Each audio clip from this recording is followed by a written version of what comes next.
Okay, ladies and gentlemen, you are welcome. So in this video, we are going to look at the concept of antigens. Introduction to antigens. Antigens are molecules that trigger an immune response in the body.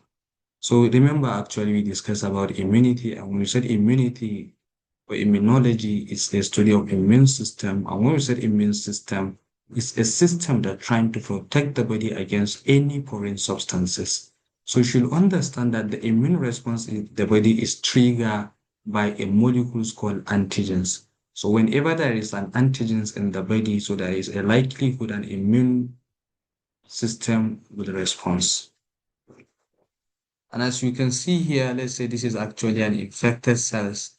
And of course, in these infected cells, there is an antigen. So these antigens will now be recognized by our immune cells, which actually trigger the immune responses in order to eliminate the cells or the infected cells itself. So you should understand that the major role of of antigens is to trigger the immune response in the body. And I think if you can see clearly from here, ladies and gentlemen, this is actually a macrophage. So a macrophage is one of the immune cells that trying to engulf microorganisms and eliminate them as well as digest them from the body. So let's say this is actually a macrophage, and of course it is now infected, so it's now become infected. So after this infection, then of course, the infected cells would present an antigen, which is called antigen. So of course, in the T cells, we have major histocompatibility complex, which actually provide antibodies that recognize the antigens from the infected cells. And of course, the T cells will now recruit cytokines which actually associated or which link to the date of the infected cells. So you should understand that the most important thing at this point, antigens are the molecules that trigger an immune response in the body. And very importantly, you should understand that when we are talking about uh, immune or antigens, of course, the antigens are usually found on the surface of pathogens such as bacteria, viruses and fungi. So this is where, or that is usually where we find them. So the antigens that we are talking about, they are found on the surface of viruses, antigens, and sorry, on the surface of bacteria, viruses, and fungi.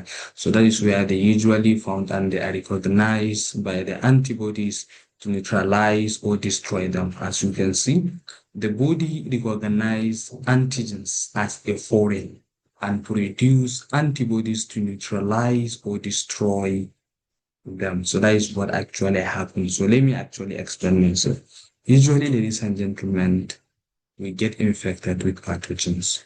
Some of these pathogens can be bacteria, can be virus or fungi. And usually these pathogens, they have antigens on their surface. So it is these antigens that our body recognize. And then after recognizing the antibodies, then the antigens, then antibodies will be produced in our body. So once the antibodies are produced by our body, then it will now use to neutralize or destroy the antigens in order to protect the body against the infection. So now, what are the types of antigens?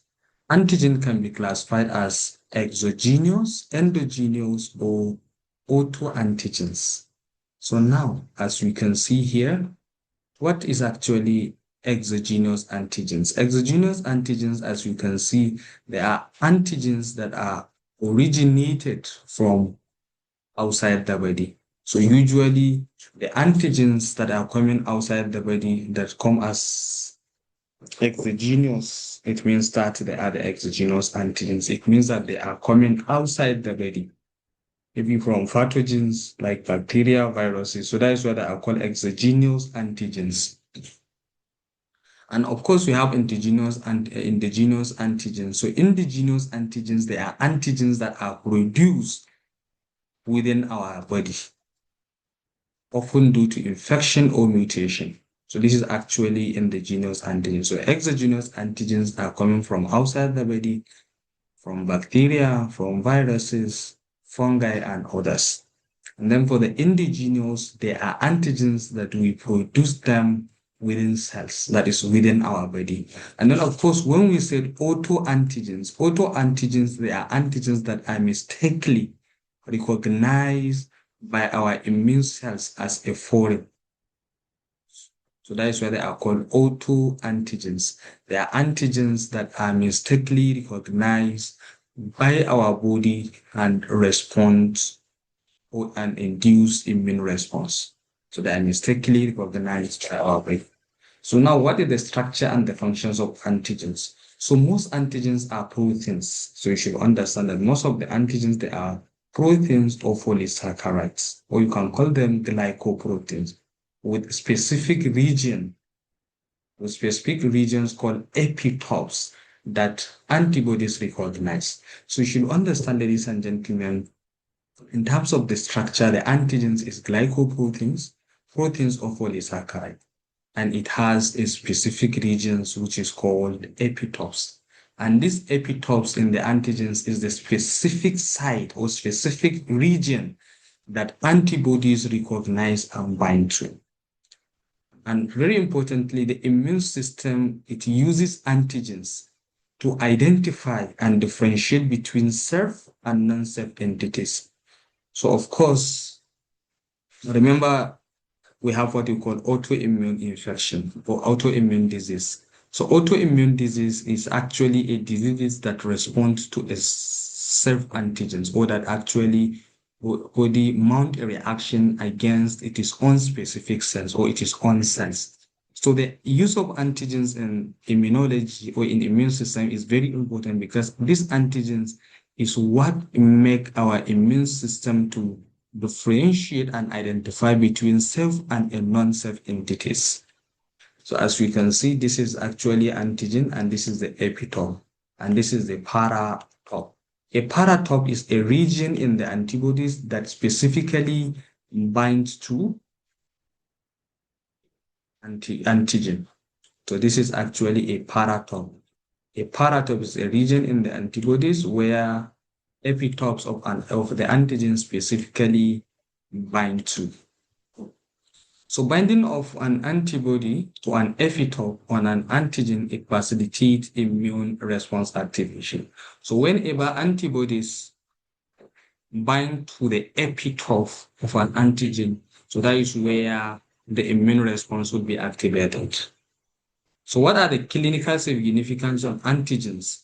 Antigens are crucial in vaccine development as they stimulate protective immunity. So you should understand that one of the important things associated with antigen is used in vaccine development, that is in the development of vaccine.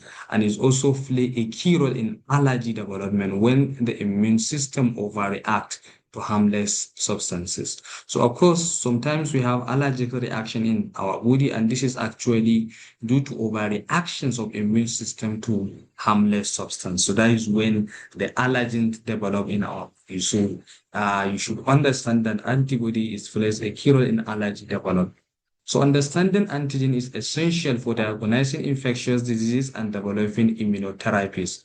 So ladies and gentlemen, this is actually what you call antigens, and don't forget to subscribe, follow, and join my YouTube community for more videos.